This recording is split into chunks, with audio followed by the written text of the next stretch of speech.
Earth has no rotational motion, the weight of a person on the equator is W। मतलब अर्थ का अगर कोई rotation बंद हो गया है देन कहा गया है the weight of a person in equator is W। Okay, अब क्या सवाल पूछ रहा है, determine the speed with which the earth would have to rotate about its axis so that the person at the equator will weigh 3/4 of the initial weight।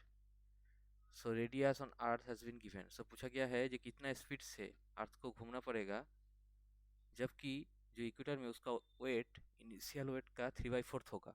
Okay, so let's assume, पकड़ लेते हैं that omega speed से घूमना पड़ेगा earth को। Okay, so let's assume that the earth has to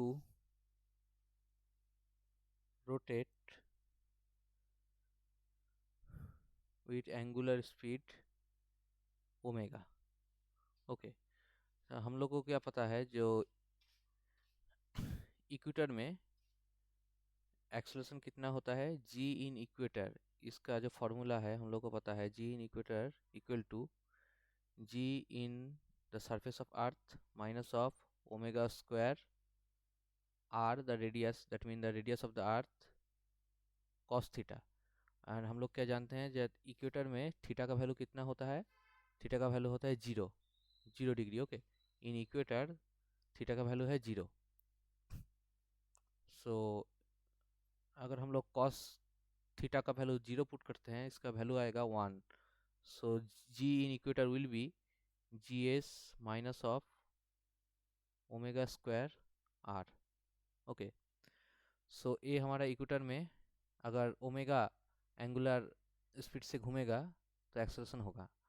अब question में provided है दैट इक्वेटर में वेट कितना होगा, इनिशियल वेट का 3/4। सो this will B the weight in equator as per the condition has been given that 3/4 of the surface weight। Okay, तो wait का 3/4 मतलब क्या है, अगर इनिशियली हम लोग पकड़ लेते हैं सरफेस में एक्सेलरेशन g है तो इक्वेटर में एक्सेलरेशन कितना होगा, 3/4 ऑफ वेट। तो 3/4 of weight means 3/4 of surface acceleration. Okay, so this will be the 3/4 of g, क्योंकि जो वेट है weight equal to M G, M तो कांस्टेंट है, एम का कोई चेंज नहीं होगा। सो जी का ही 3/4 हो रहा है। सो हम लोग लिख सकते हैं that G E Q will be 3/4, that will be 3/4 of G in surface. Okay, अब हम लोग अगर कंपेयर करते हैं ये दो वैल्यू को, एक this g equator and this. Okay, इन दोनों सेम है, इसलिए हम दोनों को अगर कंपेयर करेंगे we can get that g S minus omega square R will be equal to 3/4 जी। ओके, सो यहाँ से we can get that 4GS minus of 4 omega square R equal to 3G। So यहाँ से we can say that 4 omega square R will be g. Okay, so यहाँ से हम लोग कह सकते हैं that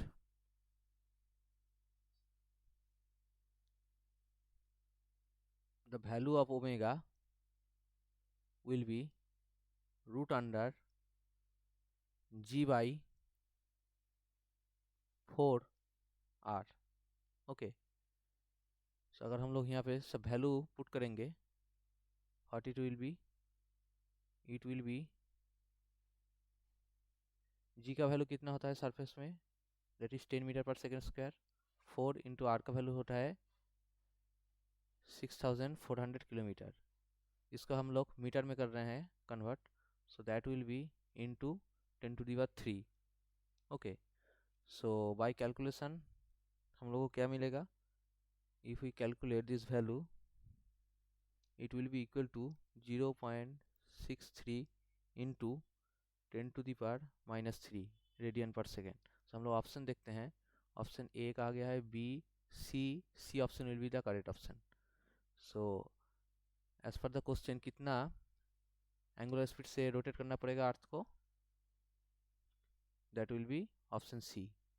so hope you understand. So next move to the next question.